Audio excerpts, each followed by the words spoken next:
Good morning, Bears fans. Welcome into Chicago Bears Now by Chat Sports. I am Harrison Graham. I've got a later day at work today, so I didn't want to wait until I got into the studios to do a video. Wanted to bring you a couple of stories that I thought were interesting here, and I might do another video this afternoon, so be on the lookout for that just in case. That's why you should subscribe, turn on those notifications, because we're bringing you daily Chicago Bears videos, sometimes multiple videos per day. So hit that sub button, turn on that notification bell. That way you never miss a video. I kind of wanted to just explore a potential trade for the Bears because obviously Tyron Smith is trending right now. The Cowboys left tackle suffered a major injury, and the information has kind of evolved since last night. So I'll get you caught up on the latest, then I'll explore a potential trade between the Bears and the Cowboys. So Tyron Smith, we found out last night that he tore his hamstring, which, ouch. But there's actually more to it. It's an avulsion fracture of the knee, according to Rapoport, and he says, describes that injury as the hamstring tendon that sits on the back of the knee pulled off the bone, and he needs surgery. Sources say if he's back at all this year, it won't be until December. Number one, that sounds very painful. Like, that sounds way more painful than a torn ACL, for example. Like, the hamstring tendon snaps off the back of his knee.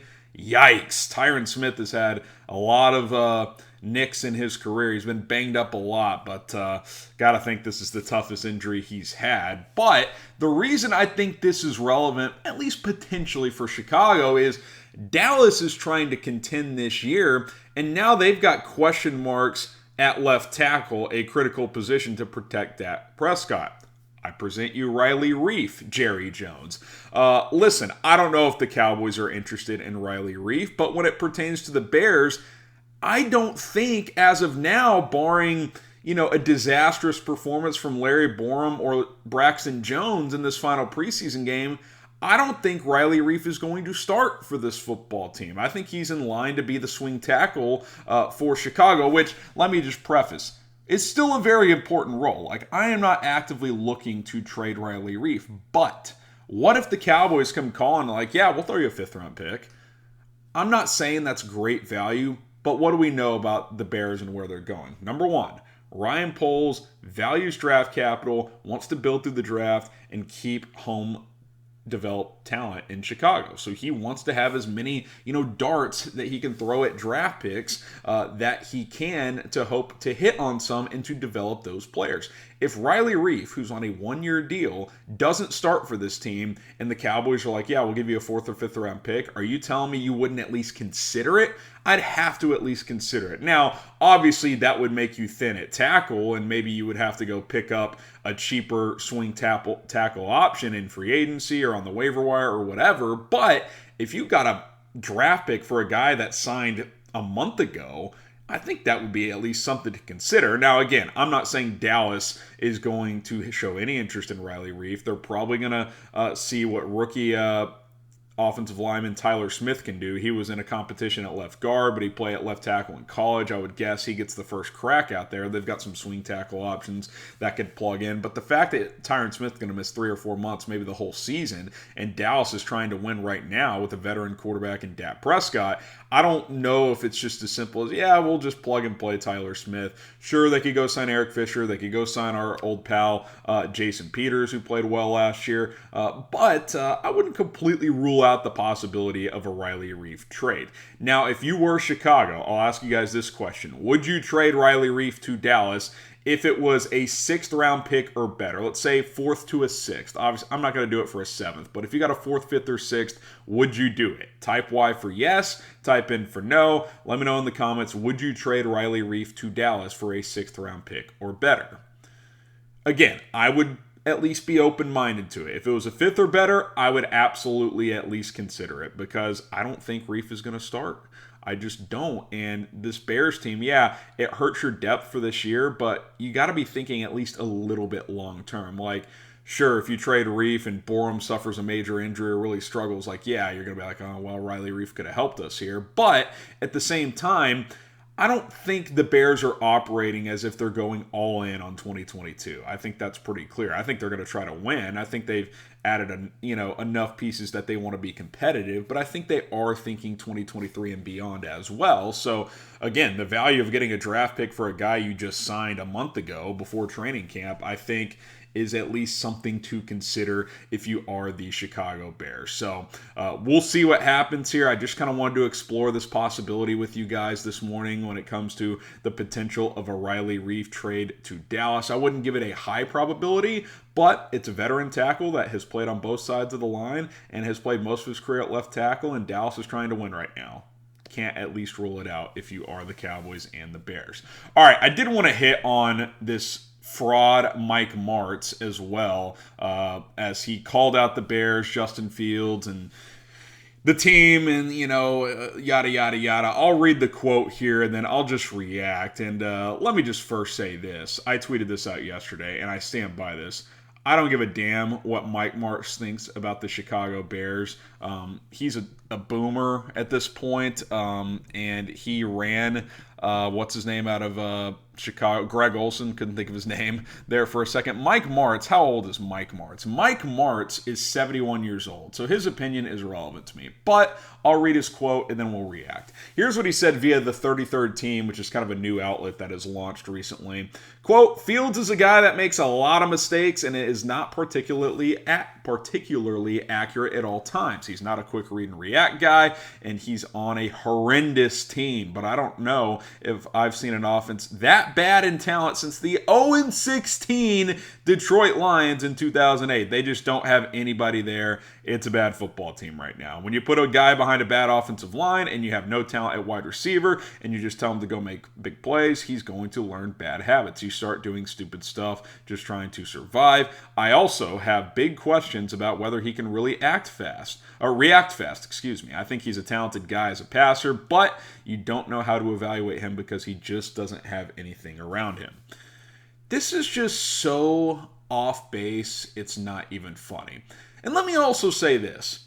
I'm not confusing this Bears offensive talent with the 49ers, with Deebo Samuel and George Kittle and Brandon Ayuk, with, the Packers last year with Devontae Adams and so forth. I'm not saying that this team is the triplets from the Cowboys in the 90s when they had Troy Aikman, Michael Irvin, and Emmitt Smith and other good role players, a great offensive line. No one is saying that. But to compare this offensive skill group to the 0-16 Detroit Lions from 2008 is a complete and utter joke. This isn't even the worst offensive skill group in the NFL this year. Seriously, I'm not going to say it's anywhere near the best. It's not. It's for sure bottom 10, maybe bottom 5. I'm not saying the Bears are loaded. They have a lot of work to do. But to say they have nobody, Darnell Mooney is a real NFL receiver that's a number 2 at worst. I think has a real chance of being a number 1. He's a good football player. David Montgomery is a fringe top 10 running back in the NFL. Cole Kmet is a starting caliber tight end. He may not be awesome, but he is a solid player. These are not players that you're like, oh, this team may not win a game. That is just not the case whatsoever. Is the offensive line great? No. Is it good? Probably not. Can it be league average? I think that's possible. I don't think it's going to be the worst in the league like it arguably was last year. So you add all this up and you're like, okay, is this offense projected to be great or even good? No, but to compare it to the 0-16 Lions that were playing Dan Orlovsky at quarterback when he ran out of the back of his own end zone and with a bunch of guys you've never heard of, that it's just not accurate. It's naive. This Bears running back group is pretty solid. The tight end group is actually pretty decent. You got 3 guys with experience, Cole Kmet and James O'Shaughnessy and Ryan Griffin. I don't get where Martz is coming from. Is he butthurt on how things worked out in Chicago? I mean, this guy knows so much about offense, which, look, he does know some things about offense. He did good things with the Rams 20 years ago, hence my boomer comment. But he also had no idea how to use Greg Olson here. He ran him out of town. So I don't value Mike Martz's opinion whatsoever. I think this is a total fraudulent comment. I don't agree with it. I just think of a couple other teams in the NFL right now. And he's saying this is the worst offensive group since the 0-16 Lions. The Houston Texans, they have Brandon Cooks, good player. Be honest. Can you name another player on that offense outside of Laramie Tunsil? Yeah, he's a great left tackle, but skill player? Think off the top of your head. Seriously. Running back, another receiver, tight end. I don't know who the Texans starting tight end is right now.